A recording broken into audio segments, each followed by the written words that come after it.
मंडळी, श्री स्वामी समर्थ. 28 ऑगस्ट 2026 वार शुक्रवार या दिवशी वरलक्ष्मी व्रत आपल्याला करायचं आहे.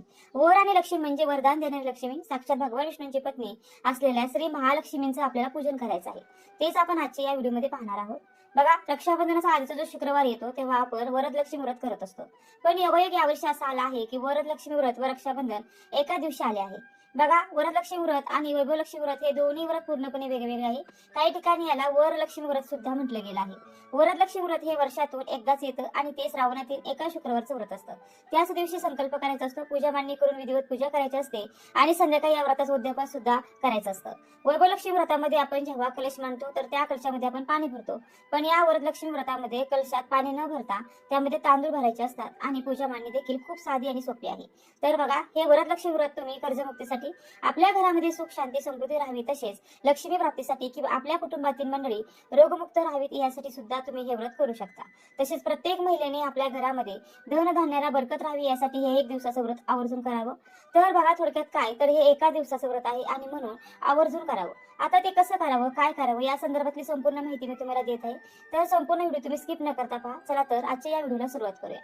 सगळ्यात आधी तुम्हाला पूजा मांडणी ही कशी करायची आहे, ही पूजा मांडणी कधी करायची, तर अर्थात 28 तारखेला म्हणजे शुक्रवारी करायची आहे. बघा, 28 तारखेला शुक्रवार पण आहे आणि त्या दिवशी पौर्णिमा देखील आहे, म्हणजे खूप मोठा दिवस म्हणता येईल. आणि त्यामुळे या पौर्णिमेच्या दिवशी आपण ही सेवा आवर्जून करावी, कारण पौर्णिमा ही माता लक्ष्मीला समर्पित असते.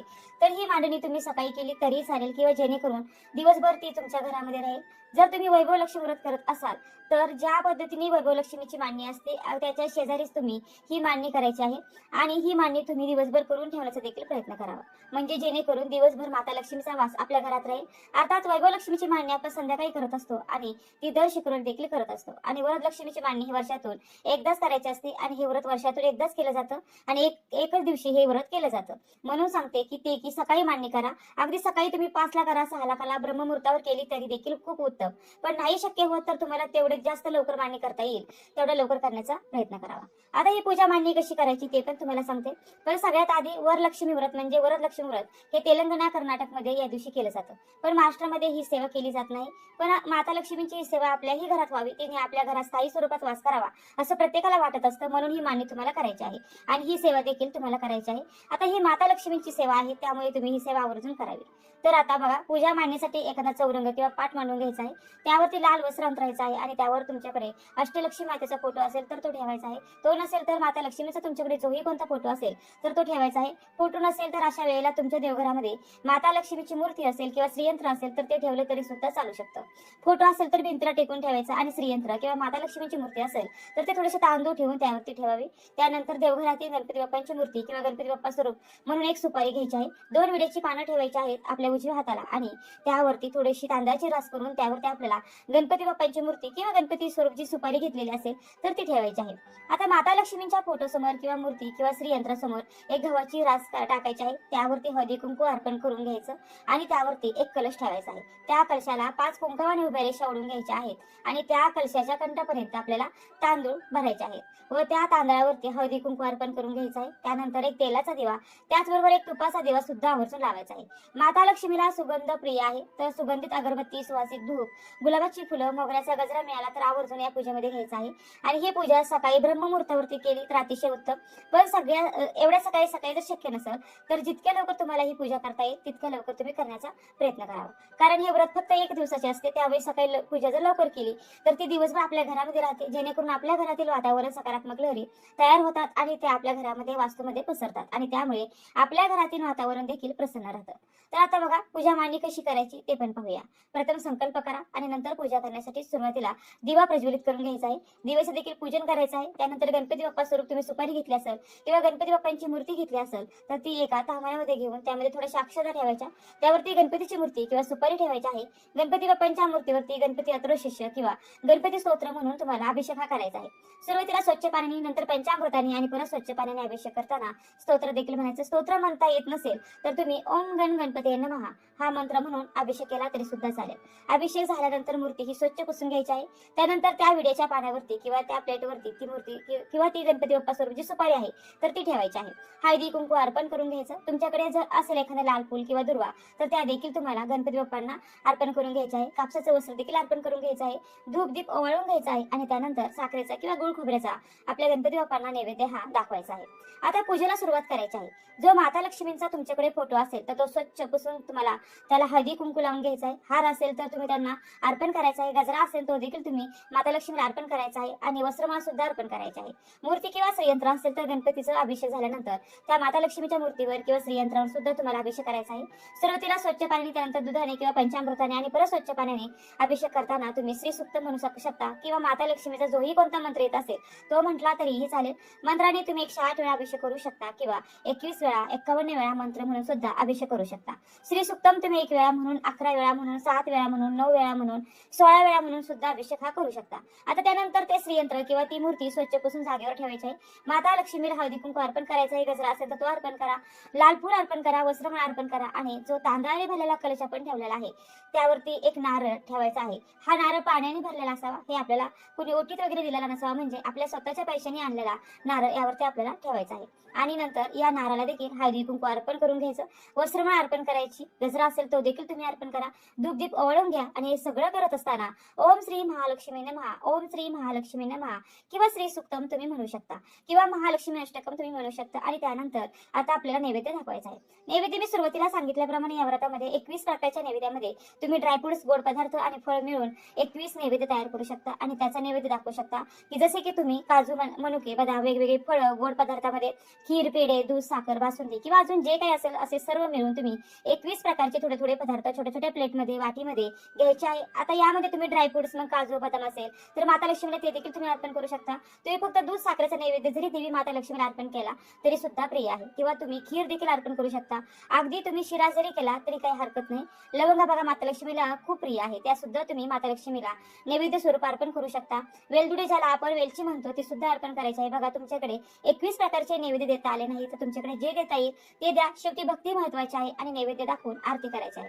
सुरुवातीला गणपती बाप्पांची आरती, त्यानंतर माता लक्ष्मीची आरती, वरलक्ष्मी व्रताची आरती करू शकता आणि त्यानंतर कहाणी वाचायची आहे. तुमच्याकडे पुस्तक असेल तर तुम्ही ते वाचू शकता. पुस्तक नसेल तर मी कहाणी व आरती सुद्धा आपल्या चॅनलवरती अपलोड करण्याचा नक्की प्रयत्न करेन.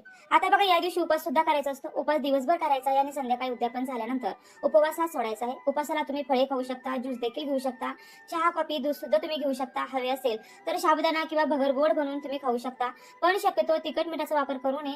पण आपल्यापैकी बरेच जण असे आहेत की त्यांना डॉक्टरांनी उपवास करू नका असं देखील सांगितलेलं आहे आणि त्यांचा हा उपवास करण्याची इच्छा असेल, म्हणजे हे व्रत करण्याची इच्छा आहे, तर अशा वेळेला तुम्ही औषध गोळ्या वगैरे जर तुम्हाला चालू असतील तर उपवासाचे तिखट पदार्थ खाऊ शकता. पण त्यामध्ये मीठ जे आहे तर ते तुम्ही उपवासाचाच वापरा, त्याला सैदव मीठ म्हटलं जातं.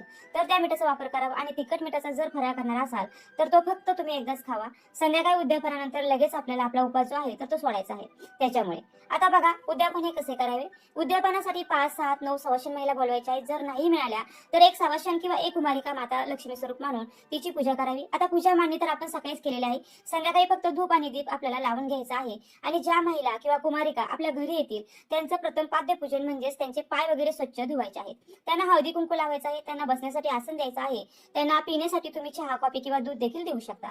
तुम्हाला हवे असेल तर तुम्ही खीर देखील बनवू शकता किंवा तुम्हाला जर हवे असेल तर तुम्ही अगदी जेवण सुद्धा त्यांना बनवू शकता. आता जेवणामध्ये वरण, भात, भाजी, पोळी, त्यामध्ये एखादा गोड पदार्थ, स्पेशली खीर बनवायची आहे आणि या स्वयंपाकामध्ये मात्र कांदा, लसूणाचा वापर अजिबात करायचा नाही. तसेच यापैकी जे शक्य असेल ते तुम्ही तुमच्या सवासणींना खाण्यासाठी किंवा पिण्यासाठी देऊ शकता.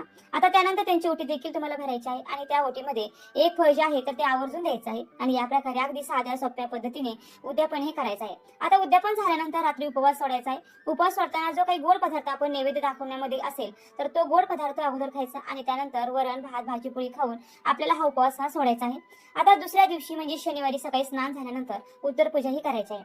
उत्तर पूजा करण्यासाठी जिथे तुम्ही पूजा मान्य केलेली आहे तिथे दिवा लावायचा. या पूजेवरती प्रथम हळदी कुंकू अर्पण करायचं. थोड्याशा उजव्या हातामध्ये हातामध्ये अक्षता घ्यायच्या. पूजेदरम्यान काही चूक भूल झाली असेल तर त्याबद्दल क्षमा मागायची आणि माता लक्ष्मीला तू माझ्या घरामध्ये सदैव कायम स्थिर भगवान विष्णू सोबत वास कर. तुझ्या आशीर्वादाने तुझ्या कृपेने माझं घर नेहमी धनधान्याने भरलेलं राहू दे. किंवा या व्यतिरिक्त अजून जे काही तुम्हाला माता लक्ष्मीकडे मागायचं असेल तर ते मागायचं आणि या अक्षता या पूजेवरती आपल्याला अर्पण करायचे आहेत. आणि त्यानंतर मग ही पूजा उचलायची आहे. मूर्ती फोटो जे काय असतील तर ते जागच्या जागेवर ठेवायचं. दिवे वगैरे स्वच्छ करून आपण ते वापरू शकतो. आणि सकाळी उत्तर पूजा करताना जो दिवा लावलेला आहे तो हाताने विझवायचा नाही किंवा तो शांत देखील करायचा नाही. तो दिवा तसाच उचलायचा आणि देवघरासमोर किंवा तुळशी समोर ठेवायचा आहे. जे कळशातील आपले जे धान्य आहे गहू किंवा साठवणीतल्या धान्यामध्ये ते टाकायचं आहे. कळशामध्ये जे तांदूळ भरलेला आहे तर त्यातले जे थोडेसे तांदूळ साठवणीच्या तांदळामध्ये टाकायचे. थोडेसे तांदूळ त्या दिवशी भात भरण्यासाठी आपण वापरू शकतो आणि थोडेसे तांदूळ तुम्ही पक्ष्यांना देखील घालू शकता. आणि आपण जो काय आपण भात बनवणार आहोत तर त्या घरातील भात बनलेला आहे तो सर्वांनी खायचा आहे. म्हणजे काय तर अगदी मुठभर त्या तांब्यामधले तांदूळ घ्यायचे, त्याच्यामध्ये अजून थोडेसे तांदूळ मिक्स करायचे आणि त्याचा भात बनवायचा. किंवा तुम्हाला जर तांदळाची खीर वगैरे बनवायची असेल तर असा गोड पदार्थ बनवून सुद्धा त्या तांदळाचा तुम्ही म्हणजे प्रसाद बनवून खाऊ शकता. आणि जे काही फुलं हार असतील तर ते तुम्ही निर्मल्यामध्ये टाकायचे आहेत. आणि जो देवीचा प्रसाद ठेवलेला आहे जी फळं वगैरे जे ड्रायफ्रुट्स वगैरे तर ते घरातले सर्वांनी मिळून खायचे आहेत. जो काही नारळ ठेवला होता कळशामध्ये तर तो देखील तुम्ही फोडून खाऊ शकता. आता मात्र मासिक पाळी सुतक विटाळ असेल तर त्यांचा जो प्रसाद आहे तर तो तुम्ही म्हणजे माता लक्ष्मीचा जो प्रसाद आहे तो तुम्ही खाऊ नका. आणि मासिक पाळी सुतक विटाळ असेल तर आपल्याला ही वरलक्ष्मीची पूजा देखील आहे तर ती घरात करता येणार नाही. आता या दिवशी पौर्णिमा आहे म्हणून जास्तीत जास्त सेवा देखील तुम्ही करायची आहे. त्यामध्ये कुंकुमार्चन सेवा करा, महालक्ष्मी अष्टकम पठण करायचं आहे. आता माता लक्ष्मीला काय आवडतं तर तिला भगवान विष्णूंची सेवा अतिशय प्रिय आहे. तर अर्थात आपल्याला व्यंकटेश स्तोत्रमची जास्तीत जास्त तुम्ही सेवा करण्याचा प्रयत्न करा. तर वरलक्ष्मी व्रताबद्दल तुम्हाला संपूर्ण माहिती मिळाली असेल. अतिशय साध्या सोप्या पद्धतीने मी तुम्हाला ही संपूर्ण माहिती तुमच्यापर्यंत पोहोचवण्याचा प्रयत्न केलेला आहे. तर व्हिडिओला नक्की लाईक करा, शेअर करा आणि चॅनलला सबस्क्राईब करायला मात्र अजिबात विसरू नका. व्हिडिओ शेवटपर्यंत पाहिल्याबद्दल अगदी मनापासून तुमची खूप खूप आभारी आहे.